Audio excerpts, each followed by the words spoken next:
All right, for more on this Oilers loss in Game 3 of the Stanley Cup Final, here is Craig Button from Rogers Place in Edmonton. Craig, the Oilers on the verge of being swept, and Connor McDavid and Leon Draisaitl talked after the game about mistakes that the Oilers made, especially in that second period, that Florida was really able to capitalize on and take the momentum in this game. Absolutely, Jay, and it's the mistakes that the Edmonton Oilers made. I mean, it's a 1-1 game, and everything seems to be in order. The Oilers have a lot of good chances, but then you make one mistake, you make two mistakes, you make three mistakes, and all of a sudden it's 4-1.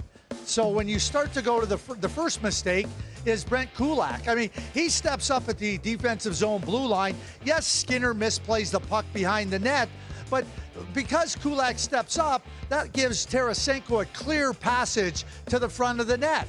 And then we can move on to goal number 2 in that sequence. Darnell Nurse has the puck on his stick, and it's a massive giveaway. And just like that, it's 3-1.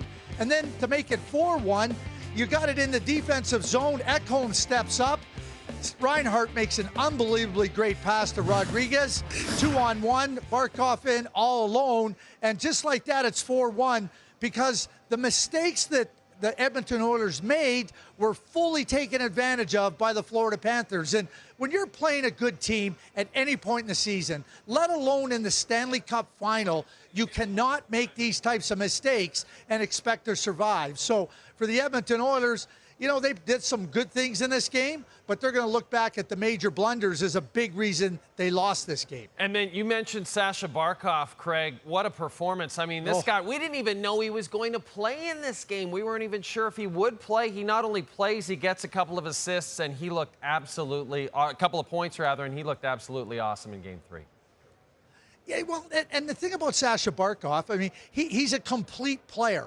So it doesn't matter where he is on the ice, he's going to make a significant impact. It doesn't matter if it's a face-off. It doesn't matter if it's penalty killing. It doesn't matter if it's making a pass. It doesn't matter if it's finishing a play to score a goal.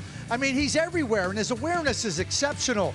I mean, you look at this play just as he spins around from Evan Bouchard, and then a perfect pass to Forsling stepping in, and again, somebody that knows what the situation is takes advantage. This is the play by Reinhart, and then Rodriguez and Barkov go to work. His recognition of what's happening in the game is superb. It's no accident he's a 2-time Selke Trophy winner, and when we talk about the Selke Trophy, Patrice Bergeron has become the standard bearer for the Selke Trophy. Well, you're looking at the heir apparent in Sasha Barkov, the captain, complete in every single regard. He's competitive, he's hard, he's skilled, he's detailed. When he's out on the ice, I know this about Paul Maurice, and he's never told me this. His comfort level, he's like in a lazy boy when Barkov is out on the ice. I think you're probably right about that. Stu Skinner, after the game, said, if anybody can come back from this 3-0 deficit, it's us. I mean, the Oilers still believe in themselves. Craig, is there any path you see starting Saturday night that this team can get back in this series?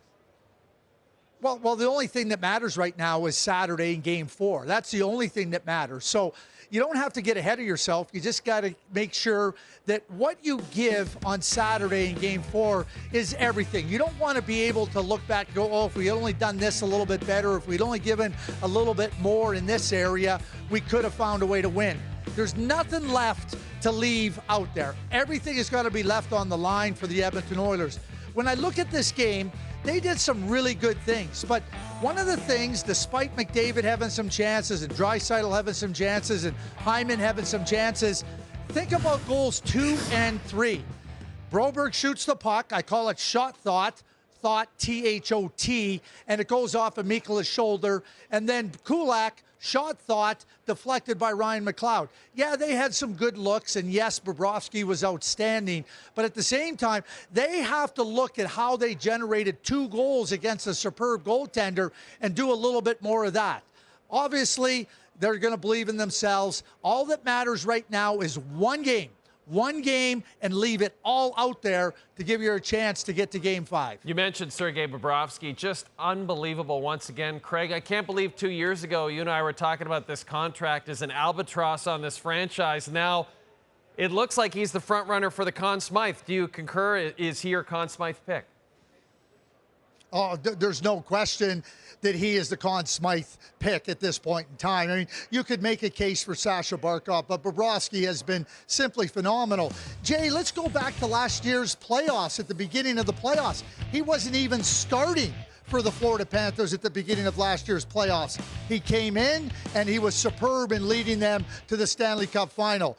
Well, if there's a possibility for a goaltender to take that level of play, two-time Vezina Trophy winner, and take it to an even higher level, he has done it in this year's playoffs. And certainly, when I look at the Conn Smythe Trophy winner, I think that Bobrovsky at this point in time has set himself apart from Barkov. Maybe not by a lot, but enough to significantly maybe give the Conn Smythe Trophy engraver the opportunity to start early. Yeah. And you got to say it. You got to say Sergei Bobrovsky!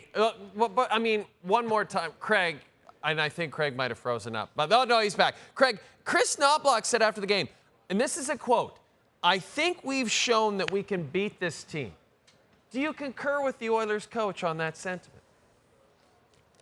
Well, they're 0-3, and I don't know what they've shown because, you know, the record speaks volumes. So whatever Chris says and believes, or what any other player thinks and believes, is one thing.